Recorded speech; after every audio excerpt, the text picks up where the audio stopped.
ପଖାଳରେ ପଡ଼ିଲେ ନ ପଡ଼ିଲେ ଯେମିତି ଲାଗେ, ବଡ଼ ଲୋକର ବିରିୟାନୀରେ ନ ପଡ଼ିଲେ ମଧ୍ୟ ସେମିତି ଖରାପ ଲାଗେ। ଠିକ୍ ସେମିତି ଭାବରେ ବିଦ୍ୟୁତ ଶକ୍ତି ଇଲେକ୍ଟ୍ରିକ ହେଉଛି ଏପରି ଏକ ସମସ୍ୟା ଯେ ସବୁ ଲୋକ, ଗରିବ ଲୋକ, ଧନୀ ଲୋକ, ସବୁ ଲୋକ, ପ୍ରତ୍ୟେକ ଲୋକଙ୍କ ପାଇଁ କି ଏ ସମସ୍ୟା ବଡ଼ ଜଣାପଡ଼େ।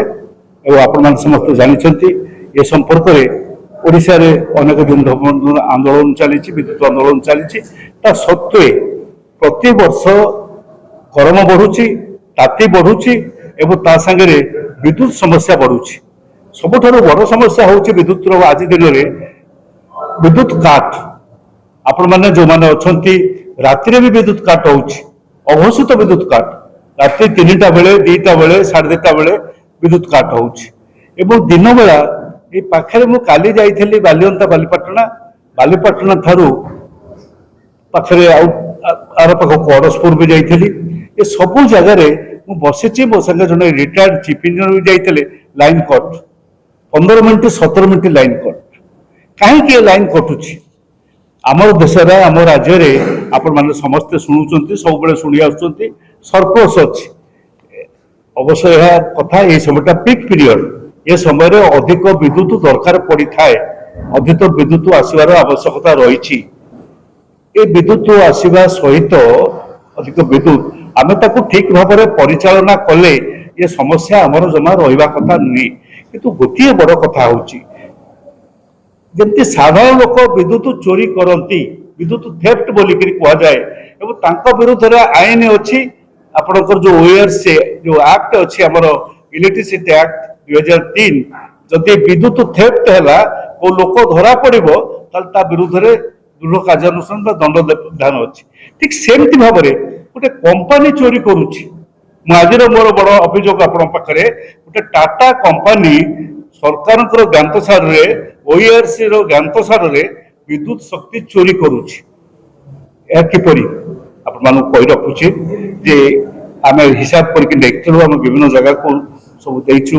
ଏପ୍ରିଲ ମାସରେ ଗତ ମାସ ଆପଣଙ୍କର ଖରା ଯେତେବେଳେ ଜମିଲା, ମାସକୁ 24 ଘଣ୍ଟାରୁ 25 ଘଣ୍ଟା ଲାଇନ୍ କଟିଛି। ଅଘୋଷିତ ଲାଇନ୍ 15 ମିନିଟିଆ, 10 ମିନିଟିଆ, 20 ମିନିଟିଆ, ଟୋଟାଲ ମାସକ ଭିତରେ କଟିଛି।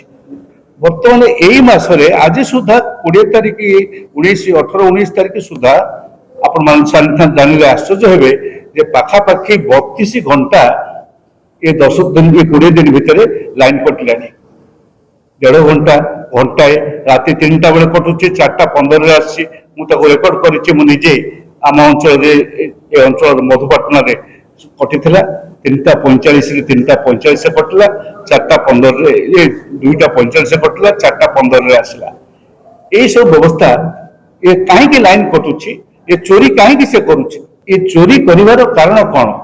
ବିଦ୍ୟୁତ ତ ସଫିସିଏଣ୍ଟ ଅଛି, ତାର କାରଣ ହେଉଛି ଆପଣମାନେ ସମସ୍ତେ ଜାଣିଥାନ୍ତୁ, OARC ପାଖରେ ଗୋଟେ ଏଗ୍ରିମେଣ୍ଟ କରାଯାଏ। ଆପଣ ପ୍ରତିବର୍ଷ ଯାଆନ୍ତି OARC ପାଖକୁ, ରିପୋର୍ଟ ନିଅନ୍ତି ଏବଂ ସେ କେତେ କନଜ୍ୟୁମ୍ କରିବ, କୋଉ ମାସରେ କେତେ ନେବ କମ୍ପାନୀ, ଡିଷ୍ଟ୍ରିବ୍ୟୁସନ କମ୍ପାନୀ, ସେଥିପାଇଁ କି ତା ସାଙ୍ଗେ ଗୋଟେ ଏଗ୍ରିମେଣ୍ଟ ହେଇଥାଏ। ସେ ଏଗ୍ରିମେଣ୍ଟ ଅନୁସାରେ ଧରି ନିଆଯାଉ ଏଇ ମାସରେ ତାକୁ 1,500 ମେଗାୱାଟ ନେବାର ଅଛି କି 1200 ମେଗାୱାଟ ନେବାର ଅଛି। 1200 ମେଗାୱାଟ ଜାଗାରେ ସେ ଦେଖୁଛି ଯେ ପିକ୍ ପିରିୟଡ଼ ଆସିଗଲାଣି, ଲୋଡ୍ ବଢି ଯାଉଛି, 1400 ବା 1500 ମେଗାୱାଟ ହେଇଯାଇପାରେ।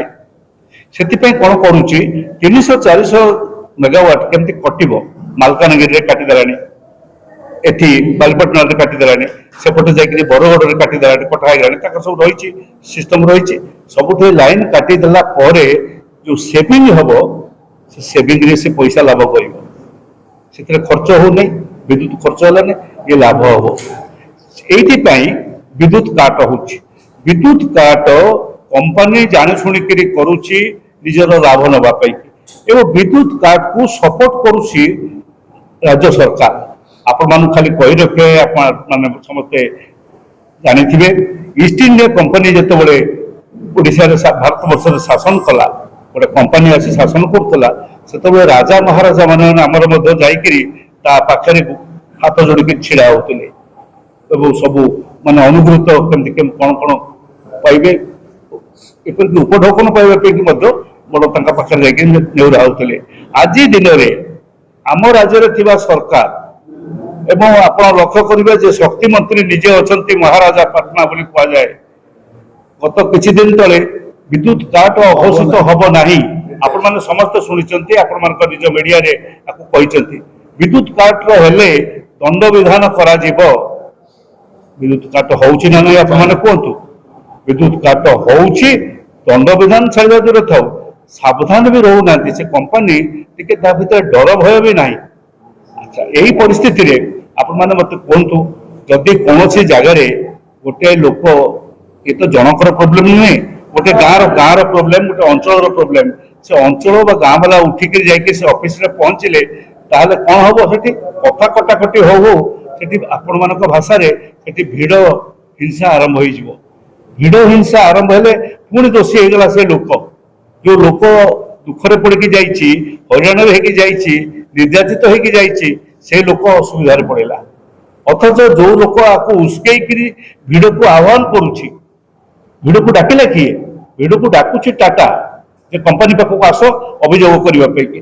ଭିଡକୁ ଡାକିଲା ଏବଂ ସେ ଭିଡ ପାଖରେ ଯଦି ଲୋକେ ପହଞ୍ଚିଲେ ତାହେଲେ ସେଇ ସମୟରେ ଆପଣମାନଙ୍କର ସମସ୍ତଙ୍କର ଦୃଷ୍ଟି ପଡୁଛି ଲୋକଙ୍କ ଉପରେ। ଲୋକେ କଣ କଲେ, ଲୋକେ କଣ ଖରାପ କରୁଛନ୍ତି, ଲୋକେ ତାଙ୍କୁ ବାଡେଇଲେ, ଲୋକେ କୋଉଠି କାହାକୁ ପିଟିଲେ, କୋଉଠି କଣ ଭାଙ୍ଗିଲେ। ଆପଣ ଭାବନ୍ତୁ, ରାଗ ଏବଂ ବିଦ୍ୟୁତ ନଥିବାକୁ କେବଳ ସେଇ ଏହି ପ୍ରୋବ୍ଲେମ ଆସୁନାହିଁ, ବିଦ୍ୟୁତ ନଥିବାକୁ ଆପଣଙ୍କର ପାଣି ପ୍ରୋବ୍ଲେମ, ଗାଁ ଗହଳିରେ ଯୋଉ ପାଣି ଯାଇଛି ପିଇବା ପାଣି, ସେଥିରେ କଟି ଯାଉଛି, ଲାଇନ କଟି ଯାଉଛି, କାରଣ ଲାଇନ କଟିଗଲେ ପାଣି ଉଠିବ ନାହିଁ। ଗାଁ ଗହଳି ଯୋଉ ଅଛି ଆପଣଙ୍କର ଯୋଉ ପାଣି ରହିଛି ବ୍ୟବସ୍ଥା କରାଯାଇଛି, ସେଥିରେ ପ୍ରୋବ୍ଲେମ। ଘରେ ଘରେ ମଧ୍ୟ ବ୍ୟକ୍ତିଗତ ଭାବରେ ଯୋଉ ମୋ ନିଜ ଘରେ ମୁଁ ଲିଫ୍ଟ ପଏଣ୍ଟ ବସେଇଛି, ବୋରୱେଲ ବସେଇଛି, ସେ ଇଲେକ୍ଟ୍ରିକ ନଥିଲେ ପାଣି ଉଠିବାର ନାହିଁ, ଇଏ ପ୍ରୋବ୍ଲେମ ଆସୁଛି। ଚାଷୀ ମାନଙ୍କର ଆଜି ଦିନରେ ପନିପରିବା ଚାଷ କରିଥାନ୍ତି, ଆଜି ଦିନରେ ପାଣି ମିଳେ ନାହିଁ, କେନାଲ ପାଣି ମିଳେ ନାହିଁ, ଲିଫ୍ଟ ପଏଣ୍ଟ ପାଇଁକି ଯାଆନ୍ତି, ସେମାନଙ୍କର ମଧ୍ୟ ପ୍ରୋବ୍ଲେମ। ତେଣୁ ସମସ୍ତଙ୍କ ଭିତରେ ଗୋଟେ ସମସ୍ୟା ରହିଛି, ରାଗ ବି ରହିଛି।